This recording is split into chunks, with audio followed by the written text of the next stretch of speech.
Irrigation in Pakistan. As you know, Pakistan is an agricultural country, and to grow crops or plants, we need water. But basically, Pakistan is a dry country as it receives very little rain as compared to many other countries of the world. And the farmers, they cannot depend only on rainwater for irrigating their land and cultivating their crops. They need a regular supply of water. For that, fortunately, we have 5 major rivers flowing through Pakistan.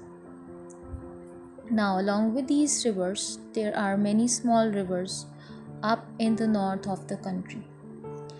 And with these, we have many small seasonal rivers in the south as well.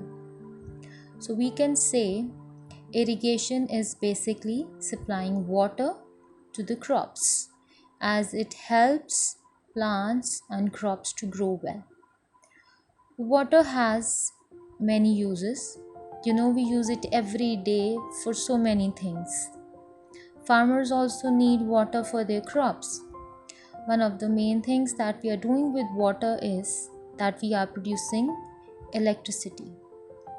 And in order to do that, we use fast flowing rivers. Can you imagine if there is no water on earth, will there be any life?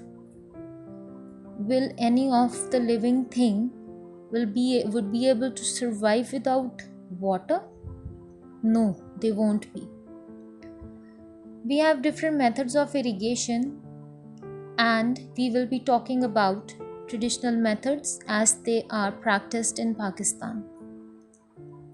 First one is Shadoof. It is an old method. It is not used now.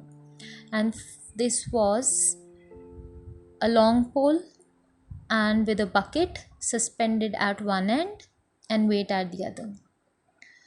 Farmers in Pakistan use water from wells or canals because they have very little rain, so they depend on artificial methods of irrigating their land. Now, canals are water channels which are dug from the rivers which are flowing nearby agricultural land, and the water through canals is brought from the rivers to these agricultural lands. By the government's help, dams are built and barrages are also made. The dams are there for diversion of water, to store water, and to redistribute water. So this is a huge work that is done with the help of dams. Barrages are used to divert river flows through the canals to the fields which are far away, which are not near any river, and canals cannot be dug and where water cannot be taken to the fields through any other means. So there the barrages are built. Then water which is deep under the ground, it is brought up to the surface, and there are different methods for that, like charsa. It consists of a bucket attached to a pulley, and animals are used to pull water to the surface. Persian wheel, it also has a number of buckets attached to a circular wheel, and the animal turns the wheel and the bucket dips into the water. So when the animal completes the turn, the bucket comes up to the surface filled with water.